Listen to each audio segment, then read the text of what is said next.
What to know about the scary sensation of sleep paralysis.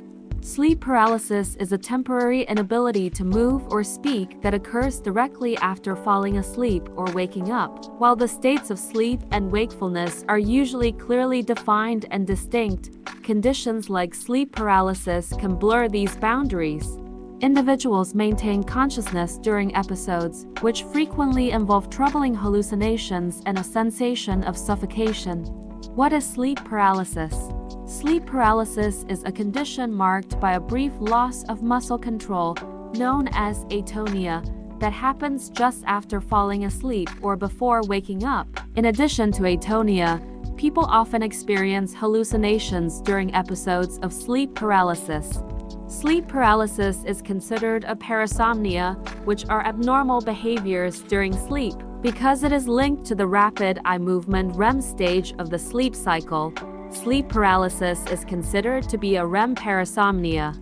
Standard REM sleep involves vivid dreaming along with atonia, which usually helps prevent acting out dreams. Atonia typically ends upon waking up, so a person never becomes conscious of this inability to move.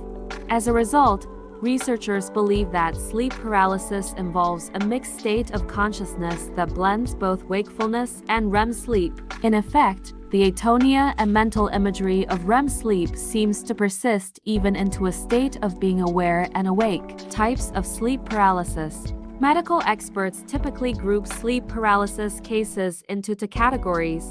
Isolated sleep paralysis. These one-off sleep paralysis episodes are not connected to an underlying diagnosis of narcolepsy, a neurological disorder that prevents the brain from properly controlling wakefulness, which often leads to sleep paralysis. Recurrent sleep paralysis. This condition involves multiple sleep paralysis episodes over time. Recurrent sleep paralysis can be associated with narcolepsy. In many cases, these two defining characteristics are combined to describe a condition called recurrent isolated sleep paralysis (RISP), which involves ongoing instances of sleep paralysis in someone who does not have narcolepsy. What does sleep paralysis feel like? The defining symptom of sleep paralysis is atonia, or the inability to move the body or speak. People also report difficulty breathing, chest pressure, and distressing emotions like panic or helplessness during sleep paralysis episodes.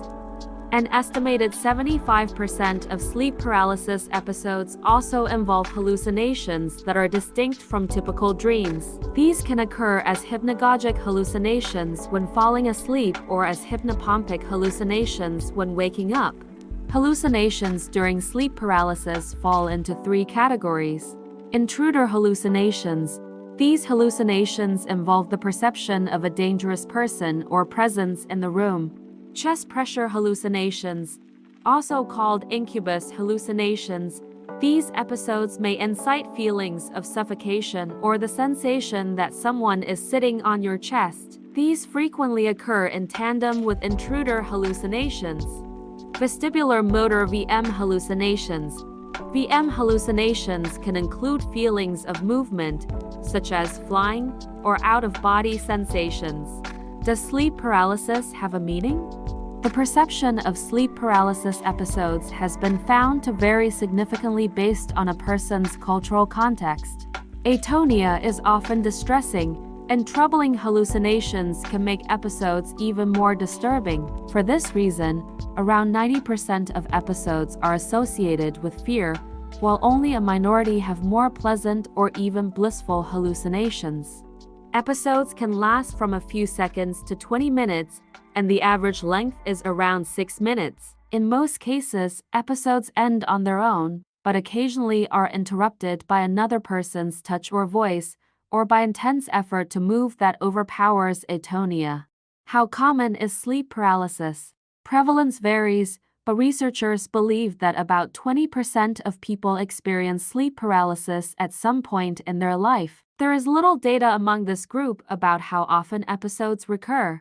Sleep paralysis can occur at any age, but first symptoms often show up in childhood, adolescence, or young adulthood.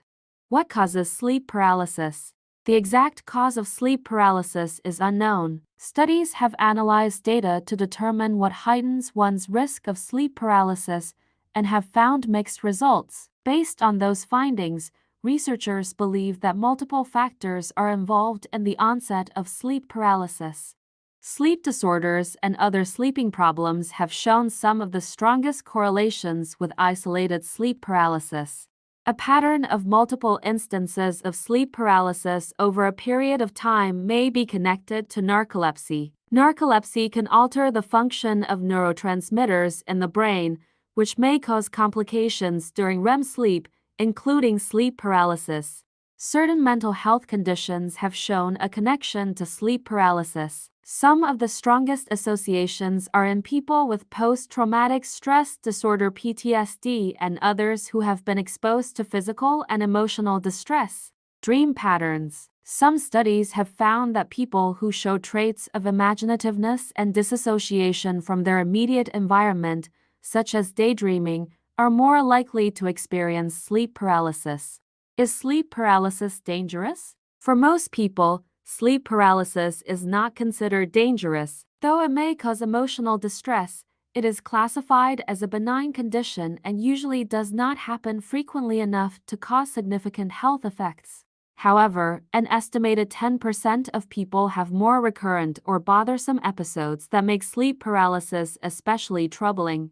As a result, they may develop negative thoughts about going to bed, reducing time allotted for sleep, or provoking anxiety around bedtime that makes it harder to get restful sleep. This resulting sleep deprivation can lead to excessive daytime sleepiness and numerous other consequences for a person's overall health.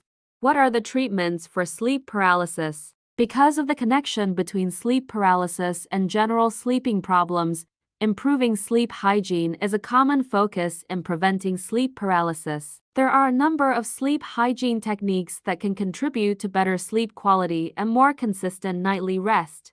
Establish a routine.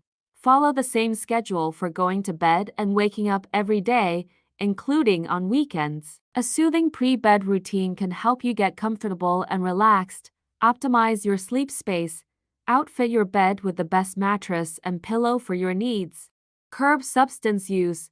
Reduce alcohol and caffeine intake, especially in the evening. Remove distractions. Put away electronic devices, including smartphones, for at least an hour before bed. Improving sleep hygiene is frequently incorporated into cognitive behavioral therapy for insomnia (CBTI), a type of talk therapy that works to reframe negative thoughts and emotions that detract from sleep. Some medications are known to suppress REM sleep, and these may help to stop sleep paralysis. These medications can have side effects and may cause a rebound in REM sleep when someone stops taking them.